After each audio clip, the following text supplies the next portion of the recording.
Welcome to the Empty Netters NHL Happy Hour. We are your hosts, Chris Powers and Dan Powers. We're going to drink some beers, and we're going to talk about what's going on in the NHL. Come on. Playoffs are rolling on. I'm fired up. The second round's been just as good as the first. The Leafs are shit in the bed. The Oilers look inevitable. What more could you want? It's crazy that some of these could end quickly but still be so electric. I thought we were going to get gentlemen sweeps everywhere. Yeah. But now some teams are just still alive. I thought we were going to get sevens everywhere at the beginning. And then it was like, oh my God, gentlemen sweeps. But then that's the thing about the second round. Even when they go up that big, they get the 3-1 leads, anybody can come back because they're all that good. It's been up, down, left, and right.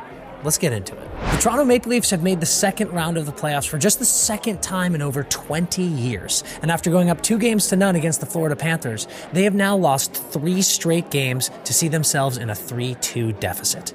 There's now a general understanding that if Maple Leafs fans have to see their team lose this series, they're going to resort to a whole matter of self-destructive behavior. Things like heavy, dangerous binge drinking, drug use, and things like meth and bath salts. Which is ideal because Game 6 is going to be in South Florida.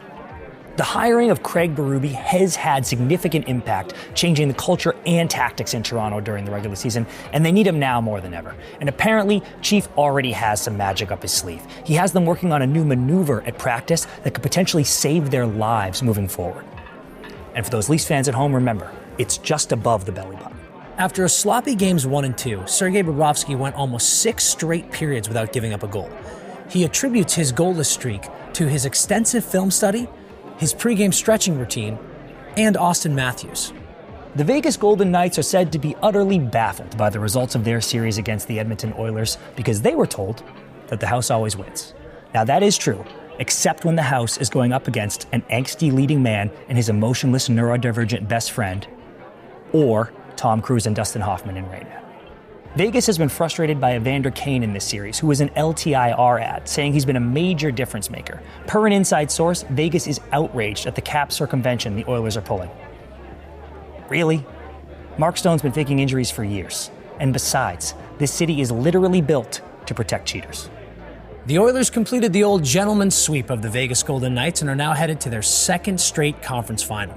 Edmonton media noticed an uptick in online searches for the team, as well as seeing that Oilers was trending worldwide on X for an entire week. This perplexed some employees until they realized that the Sean Diddy Combs trial started on Monday. The Dallas Stars and the Carolina Hurricanes are both in phenomenal form and appear to be on a crash course for a Stanley Cup Finals matchup. If Dallas were to best Carolina, it would continue Mikko Rantanen's rampage of ruthlessly beating his exes. Ironically, another thing the NHL has in common with the Diddy trial. The Carolina Hurricanes have officially eliminated this year's media darlings, the Washington Capitals, and the Canes have fully embraced their black sheep persona these playoffs, showing that they're completely unbothered by all the comments of people not believing in them or caring about their franchise.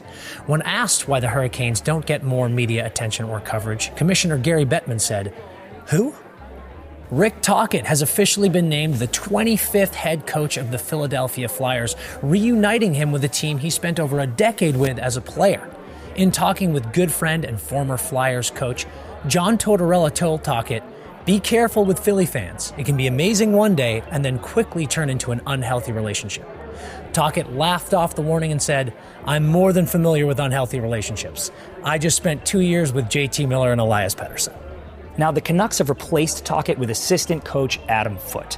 Sources say a huge reason for the hire is that captain and star player Quinn Hughes is a massive fan of Adam Foote, and that's great for the Canucks, because it's not like Quinn has another super appealing option or anything, like playing on a team with his 2 brothers.